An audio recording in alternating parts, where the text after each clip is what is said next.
ఈ మంగళసూత్రాన్ని తీసేసి నువ్వు తన చేతిలో పెట్టేసి.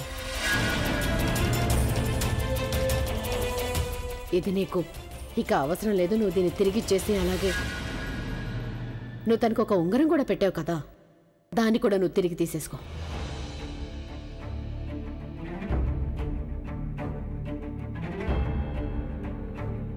సరళగారు నిజమే చెప్తున్నారు. ఆ ఉంగరాన్ని తీసేయవి, దాన్ని ప్రజ్ఞ చేతిలో పెట్టు.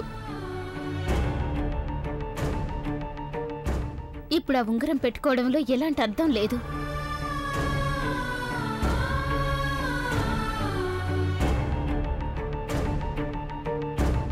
తెలుసు కదా నీకు, ఈ మంగళసూత్రం ఇంకా ఈ ఉంగరం మీ ఇద్దరి మధ్య ఇప్పుడు లేని బంధానికి గుర్తుగా ఉంటుంది.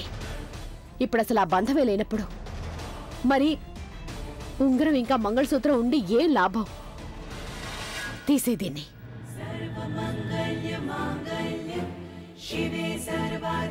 ఏం ఆలోచిస్తున్నావు? అసలు బంధమే లేనప్పుడు ఉంగరం పెట్టుకుంటే మాత్రం ఏమి లాభం?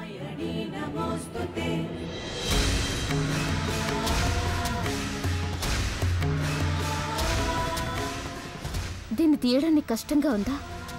సరే నేనే తీస్తాను. నేనే తీస్తాను.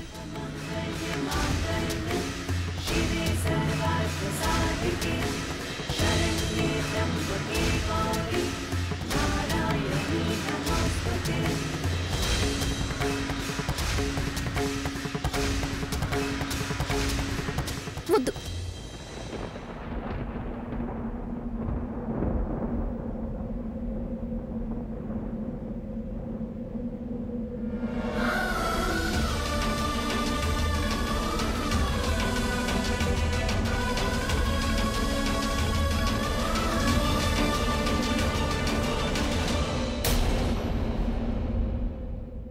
నేను ఈ మంగళసూత్రాన్ని ఎప్పటికీ తీయను.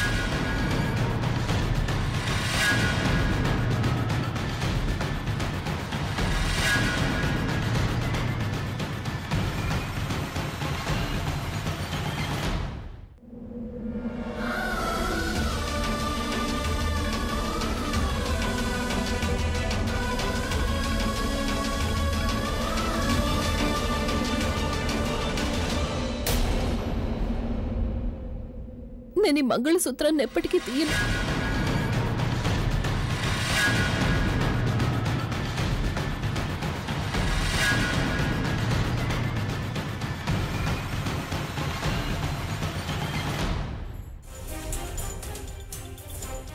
మీ ఇద్దరి మధ్య ఇప్పుడు ఏ సంబంధం లేదు. తను ఇంకొక అమ్మాయిని పెళ్లి చేసుకుంటాడు. మరి నువ్వు ఇతను కట్టిన మంగళసూత్రాన్ని ఎందుకు వేసుకుంటావు?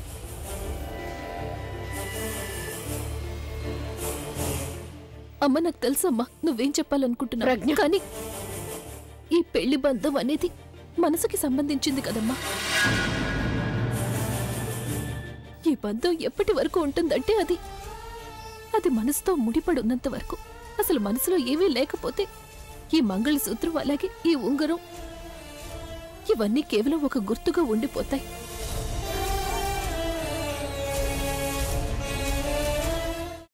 అమ్మా, అలాంటి వాళ్ళది నిజమైన ప్రేమ కాదు, అది వ్యామోహం.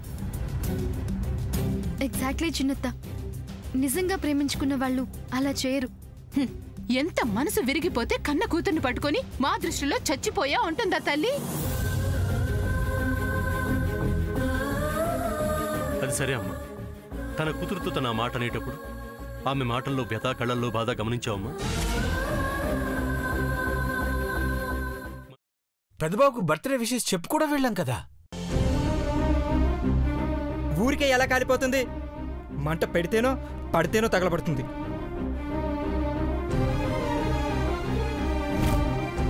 కరెక్ట్ చిన్నబాబు, నీకొచ్చినట్టే నాకు డౌట్ వచ్చింది. పార్వతే షర్టును తగలబెట్టిందనుకుంటా.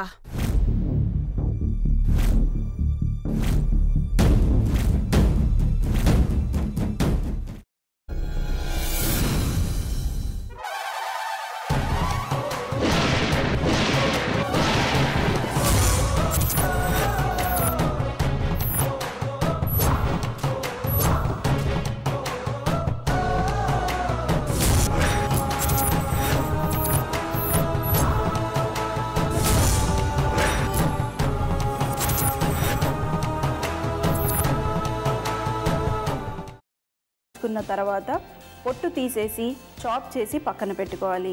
ఒక ప్యాన్లో కొద్దిగా నూనె వేడి చేసి అందులో ఆవాలు, మినప్పప్పు, శనగపప్పు, కరివేపాకు, సన్నగా తరిగి పెట్టుకున్న ఉల్లిపాయలు వేసుకుని 1 నిమిషం పాటు వేయించుకోవాలి. ఆ తర్వాత కాల్చి కట్ చేసి పెట్టుకున్న వంకాయని కూడా అందులో వేసుకుని బాగా మిక్స్ చేసి బౌల్లోకి ట్రాన్స్ఫర్ చేసుకుని అందులో తగినంత చిక్కటి పెరుగు లేదా పల్చటి పెరుగు వేసుకుని మిక్స్ చేసి అన్నంతో కానివ్వండి, చపాతీతో కానివ్వండి సర్వ్ చేసినా చాలా బాగుంటుంది.